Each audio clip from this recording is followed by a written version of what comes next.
Good afternoon and welcome back. I'm Marcus Peter.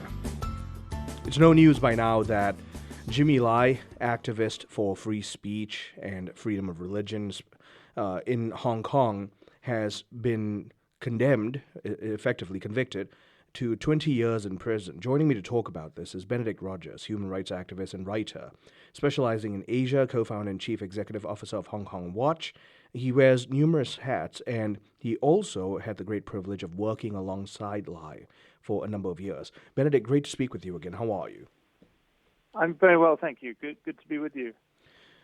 I want to just give you the floor here to be able to express your thoughts and your undoubtedly your dismay about the conviction of Jimmy Lai. Absolutely. It is the most severe sentence that anyone in Hong Kong has received, and there have been a lot of people who've already been sentenced in Hong Kong. And even by mainland Chinese standards, it's a very draconian sentence, 20 years. Mm-hmm. It was not, I have to say, a surprise. We were expecting a harsh sentence, something of this kind, but nevertheless, it, of course, is extremely sad. And essentially, it is not a 20-year sentence, but a life sentence, or even arguably a death sentence, because at 78 years old mm-hmm. and in declining health, unless there is an urgent intervention to seek his release, Jimmy Lai is likely now to die in prison.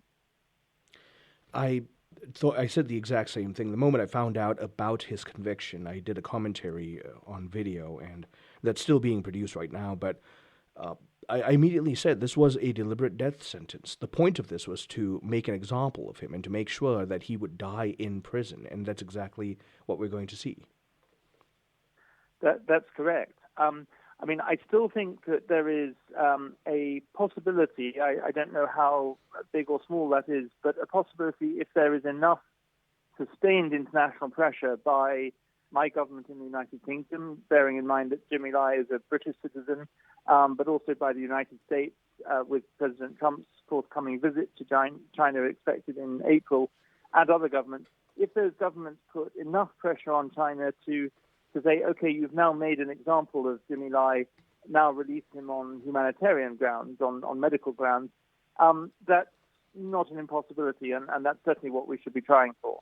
I couldn't agree more. Ever since I heard about the conviction, the first thing perhaps that I've been trying to push forth is avenues that we can see for appeal on either humanitarian grounds or, like you mentioned, even medical grounds. So tell us about the background of this, because the truth is, Jimmy has been suffering in a lot of ways, but including medically. Well, that's right. So he's been already in prison, mostly in solitary confinement, for the last 5 years. And during that time, I mean, he went into prison in 2020. I last saw him in person, I think in 2019, although I saw him online in 2020 before his arrest. And he was in reasonably good health for someone in his early 70s. But what's happened in the last 5 years is he's had a dramatic weight loss. He is a diabetic, and that's an issue. He has a heart condition that's developed whilst in prison. According to those closer to him, his teeth are rotting, his fingernails are rotting, and he's been kept in a prison cell with no natural sunlight, actually been denied natural light, and only permitted less than 1 hour a day for exercise in a confined space. He's also, of course, been denied independent medical treatment and denied the right to receive, as a Catholic, the sacrament of the Eucharist. So the conditions he's been in for the last 5 years have been dire, and all accounts point to a much poorer health now than what he had when he went in. The other issue that we've seen is, like you've mentioned, poor health to begin with, is that we know from evidence that the Hong Kong administration has not seen to it that he is provided with adequate and therefore truly humane medical care. That's correct. I mean, he should have been able to receive both adequate medical care but also independent medical care of his choice. And instead, I don't know exactly what medical care he has received, but certainly it's been in prison conditions on the authorities' terms. Tell us about the violation of his conscience as well, the affront, if you will, in terms of his religious beliefs. Well, Jimmy is a devout Catholic. He converted in 1997, a few days after the handover of Hong Kong, and his faith has always been absolutely central to everything else that he does in terms of defending freedom of expression as well as freedom of conscience and freedom of religion. In prison, he has, by the accounts I've heard, been able to spend a lot of time reading great theological and spiritual texts, a lot of time in prayer.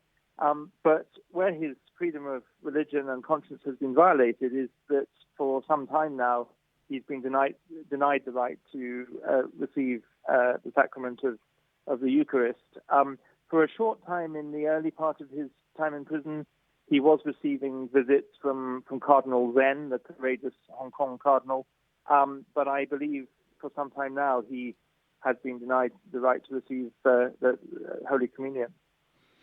And of course, all of this is deliberate. He's being made an example of. But the other thing for us to understand very clearly is that the administration of the CCP has zero care for the freedom of religion and the primacy of one's conscience in standing before one's discernment of God.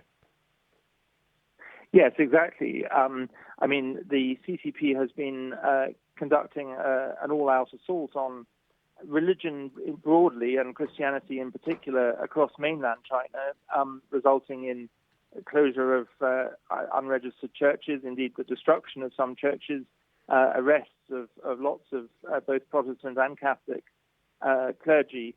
And we're seeing that beginning to appear, not quite in those terms, but we're seeing that nevertheless the hostility towards freedom of religion appear in Hong Kong. And Jimmy is a prime example of that as really the most prominent lay Catholic in Hong Kong.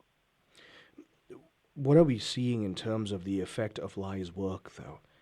Is the cause of true Republican democracy, elected government, freedom of speech, and free enterprise dead in Hong Kong? It's dead in practice, although I believe it's alive in people's hearts. So I don't believe Hong Kong people have given up the spirit of those values, but they're no longer able to exercise them. So yes, all of the basic freedoms that were promised to Hong Kong under the terms of the city's handover to China have been completely dismantled and trampled on. We need to be clear here that based on the history of the administration of Hong Kong before it was handed off to the CCP, promises were made pertaining to what we might classically consider Western ideals, but really free market principles and dignity of the human person in the public sphere, and freedom of speech. All of these were part of the conditions of the relinquishing of Hong Kong back to independent administration. That's exactly right. An international treaty was signed by my country, the United Kingdom, and China. It's known as the Sino-British Joint Declaration. It's a treaty registered at the United Nations, and in that treaty, China promised to uphold Hong Kong's high degree of autonomy, basic freedoms, the rule of law, the free market, for at least 50 years from the time of the handover. So that should have taken us at least to 2047. And halfway through that period, they completely dismantled and broke those promises. Like you mentioned, the breaking of these promises mean that the future of Hong Kong is tenuous at best, and we're really seeing that despite its initial flourishing, a draconian application, for want of a better expression, of the kind of administration we're seeing in mainland China.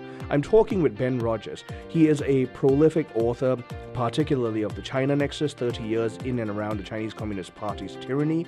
He worked closely with Jimmy Lai, which is the reason he's joining us today to share with us about what's happening with Jimmy Lai, what we can understand about China, and the grander conversation of Hong Kong.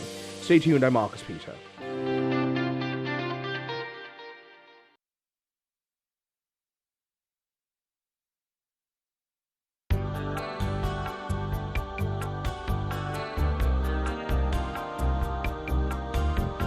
Good afternoon and welcome back. I'm Marcus Peter. I'm talking with Ben Rogers, author of The China Nexus, 30 Years in and Around the Chinese Communist Party's Tyranny.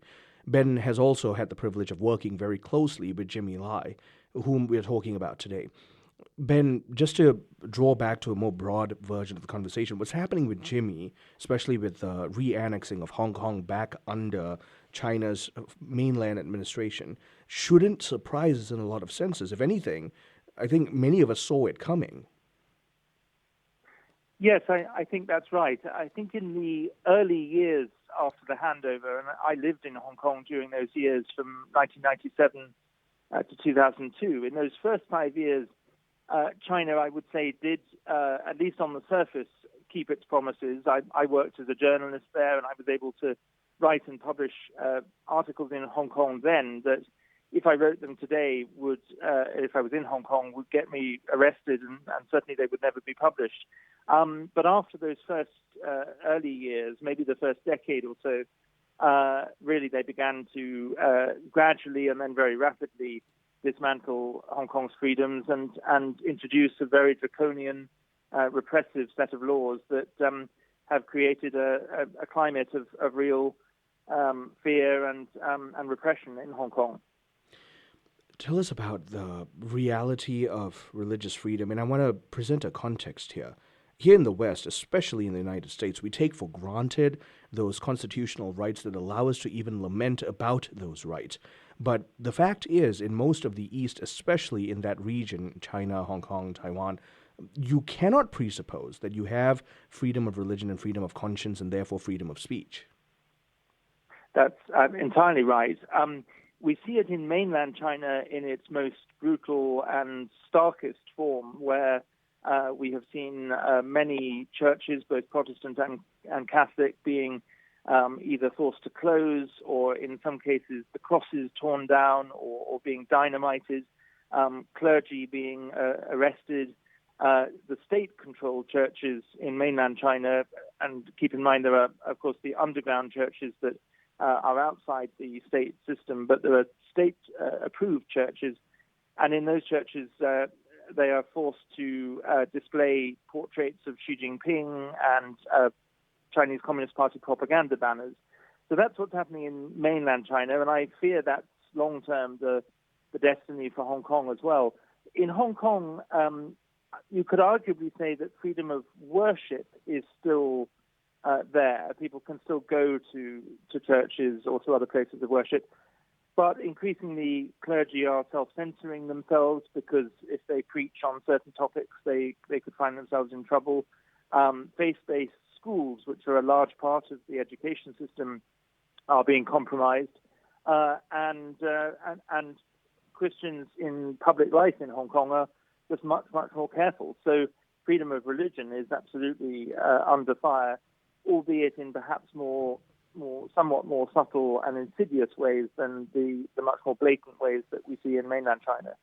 The other issue pertaining to everything you've just shared is, unlike most civilized nations where we can have bilateral or even international communication, especially when there are potential affronts to human rights, China isn't one of those nations that's open to such conversations. And so this draconian conviction of Jimmy Lai is going to be a unilateral enforcement of CCP principles. Yes, absolutely. China does not listen to reason or to appeals alone. What I think they do listen to and somewhat respect and even respond to is strength. So I think if our governments really put pressure on Beijing, particularly with President Trump's expected visit to China in April, that and other visits need to include both appeals for Jimmy Lai's release on humanitarian grounds, but also whatever leverage we can use, and really putting pressure on the Chinese and Hong Kong authorities to release him. I want to ask you to also speak to, therefore, any avenue of hope that the family might have. What do we know they've been saying? What's been their experience through all this?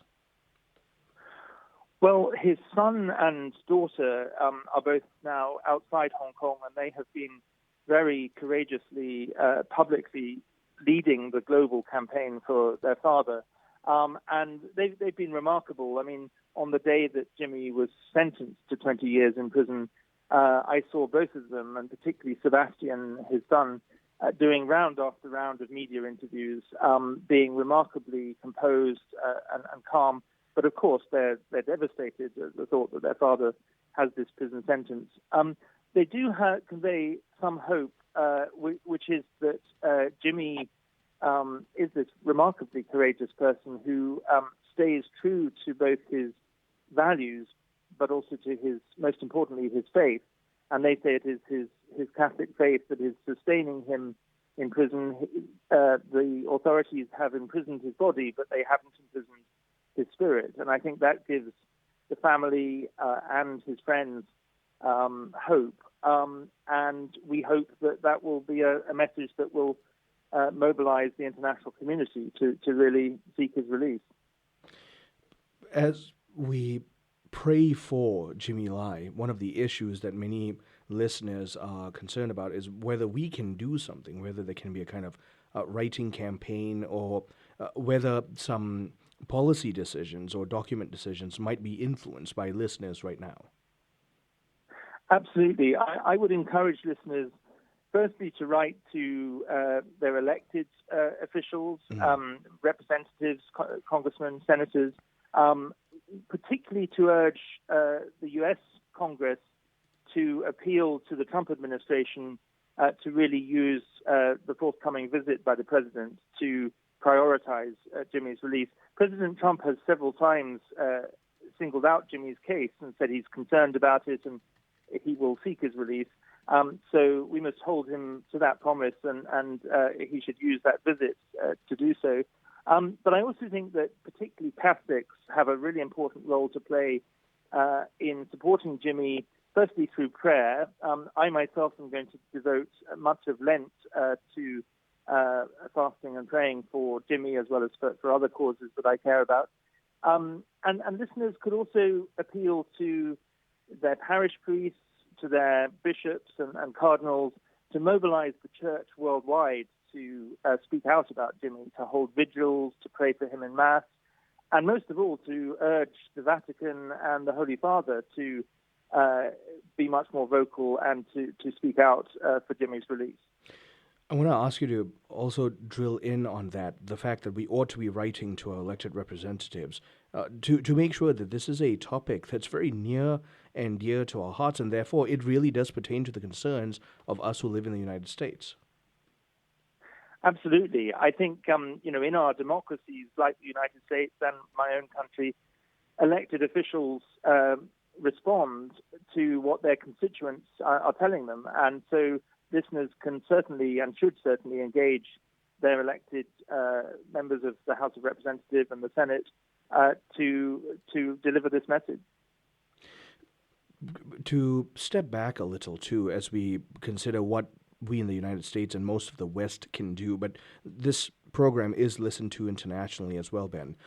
The issue we can have, like I mentioned at the beginning of the first segment, is to still try to think of China and Hong Kong and most of the East under the same intellectual categories that we hold the West. Can you please help us break that paradigm?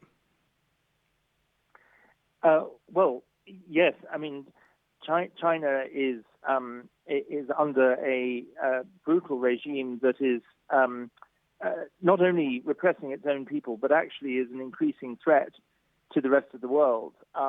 It is a regime that is supporting other dictatorships in other parts of the world, fueling repression, and also increasingly pursuing a campaign of what's known as transnational repression, so going after critics, diaspora communities, even foreign critics like myself, in Western democracies. So China is not a sort of distant country on the other side of the world. Its tentacles are intertwined with the global economy and with our own societies. And we need to wake up to that fact and stand up to it. As a final exhortation, like you mentioned, to stand up to it here in the United States, lest we find ourselves in similar situations, what can we do or at least here in the West, what can we do to make sure we're upholding those Judeo-Christian frameworks that allow for our liberty and human flourishing? Well, we should be doing everything possible to defend our values of freedom and democracy. That includes academic freedom in our universities, religious freedom, and we should be urging our governments to reduce dependency on China, diversify, for example, our supply chains so that we're not dependent on China economically, and reduce China's influence in critical national infrastructure and in other key sectors of the economy where their influence can be dangerous. Those are some of the things we should be doing. Ben, I want to say thank you very, very much for making the time to speak with us about something I know that's near and dear to your heart, but also causes immense sadness. How can people follow your work? Well, thank you very much. The easiest way they could follow me is on X, and my X account is just Benedict Rogers, so they can find me there, and then they can find the various organizations that I'm involved with through that. Well, thank you very much, Ben. Greatly honored to have you speak with us and make the time to talk with us. Thank you very much for having me. My guest has been Benedict Rogers, a human rights activist and writer specializing in Asia. Ben has also worked with Jimmy Lai, which is the reason he made the time to speak with us right now. Jimmy Lai, the Hong Kong activist, founder of Apple Daily, and a proponent of free speech and freedom of religion in Hong Kong, has recently been convicted to 20 years in prison. Ostensibly, he's going to die in prison unless a miracle allows him to see freedom. Let's pray for him and see how we can get involved. Stay tuned. I'm Marcus Peter.